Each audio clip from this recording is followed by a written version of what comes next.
time, I'll just get these out to you guys. Okay. Have any of you worked with the buyer representation agreement? You have? Have you had success with it? Is it complicated or? The only thing when I have like talked about it with my buyers is they think that they are responsible for the compensation. that Okay, is so being- technically and legally they are, okay? But there's ways of dealing with that. So, and that's what I talked about in my class the other day. So, but at the end of the day, they could be. But you can put a clause in there, but you talk to your broker about if at the end of the day the seller's not willing to pay it no matter what you do, because they could raise the price. So if they raise the price by, let's say you were charging them 2% and they raise the price by 2%, well then the seller's not paying it. And see, it's already in the loan the way it is today. So then it's just going to be in the loan. And really the buyer should pay it. It is the buyer's representation to protect the buyer's interest. So that's what I explained to him. Well, today you are still paying it and it's in your loan. So at the worst case scenario, it will not be any different. But, you know, before that happens, we're going to ask the seller to pay it by writing a good, clean offer. Because the seller wants to sell. Do they want to walk away from a really good, clean offer for 2%? I'm going to bet not, or whatever you're charging. But, you know, and then the mortgage lenders, Fannie Mae, Freddie Mac, the guarantors, they're going to lean in, and they're probably going to put it into, as I've been told, put it into the closing costs. So it's a little bumpy at this moment, but at the end of the day, ask your broker about getting language from an attorney. Do not have anybody ever write this. Never allow a TC to do this, especially TCs. But your broker can refer you. They should have a legal counsel that can say, okay, you could do this, where at the end of the day, if the seller doesn't want to pay it and the buyer doesn't want to put it into the price to get it, then, you know, you let the buyer out of the deal. Or you just don't buy that property, you go buy another property. So that's part of the ABCD, the anticipated broker compensation, is where the buyer can see how much is being offered by the seller in terms of compensation. So when you go through it, you just have to keep doing it. We're going to start classes in January on role playing, because I think that'll help everybody if we just start regularly role playing it. Have you seen any where they are not paying commissions in transactions? I haven't seen them, but I've got one coming. Now we're going to put 0% on the MLS. My unmute host would like you to speak. Adrian, do I unmute this? The host would like you to speak? Or stay muted? Okay. Host would like to promote you to be a panelist. Okay. All right. It's recording. Is that all I need to do? And then share screen, I think, right? Yeah, and then. Okay, but I don't see share screen. I could minimize that, right? Yeah. Okay, where's that? Okay, there we go. There we go. Okay, so I have to keep minimizing now. Let's see. This is what they're going to be going by in that order. Okay. But Recording in progress. Okay. I'm bringing this back. I don't know what happened here. These are off. Let's see. I got 3 of those. Page 1, page 2. Oh, there's 2 of them probably. Okay, I printed them out at home real quick. Okay, so of the package that you guys got, the first one you're going to look at is the buyer representation agreement. Well, I'm sorry, the AD first, agency disclosure. Buyer representation. Then you're going to go to the anticipated broker compensation. Then the seller payment to buyer broker, the buyer transactional advisory, the notice of broker involved properties, and the cancellation of buyer. So that's the order that these come in. And so when you present them to a buyer, you start with your agency because of it being the civil code requirement. Then you go to your buyer representation.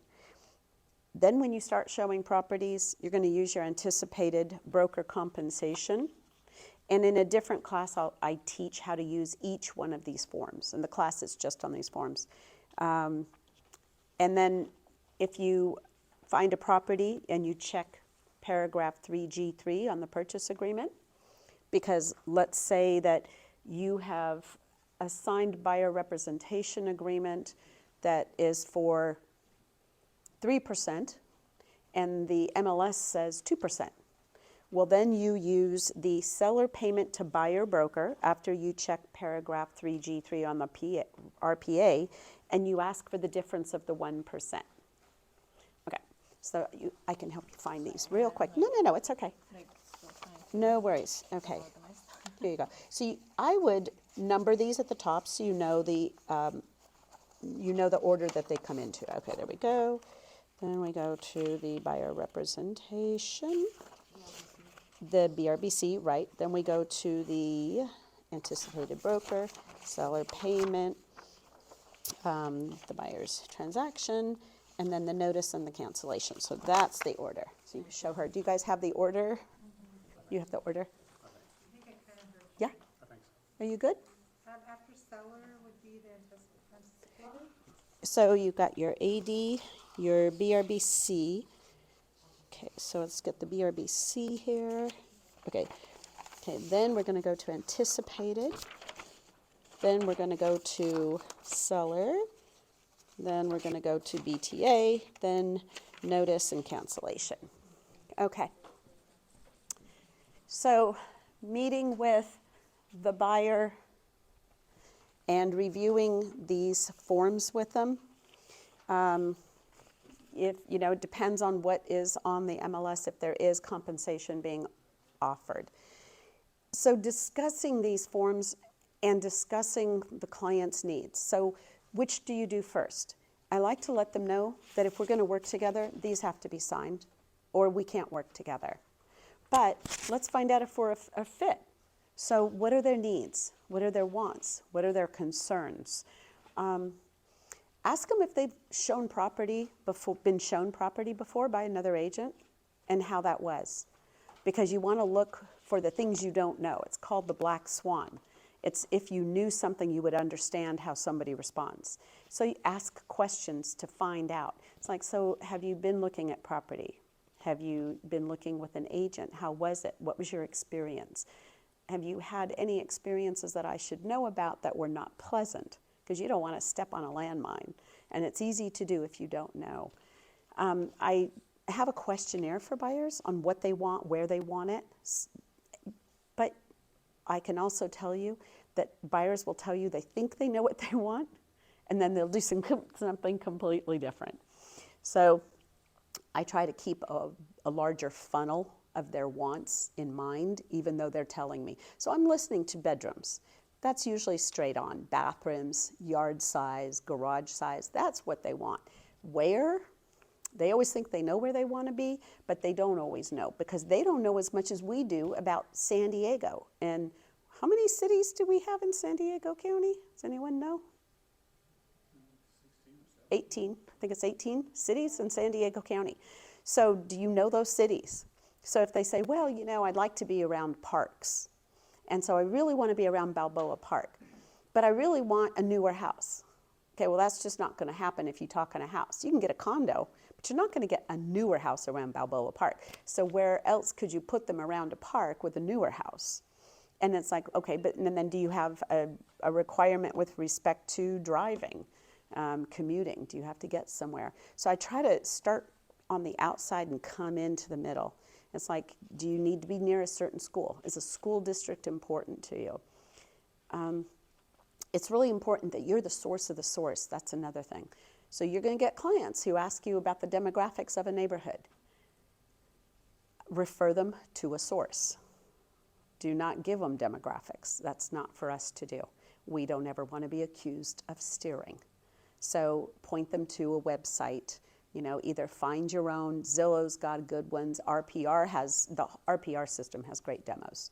They also have the school districts and everything, so you kind of just knock them all out using RPR. So I rely on RPR for the school districts and the demographics. And, you know, what are their hobbies? Because if they're beach people, well, they're probably going to not want to go inland into East County. They're going to want to be closer, and probably closer to an east-west tributary, you know, whether it's the 8, whether it's the 56, whether it's the 78, or you know, the 76. So now it's like, okay, so you start to circle in on the whole county on the places that you might want to show them, because even though because they won't know there's, especially if they're not born and raised in San Diego.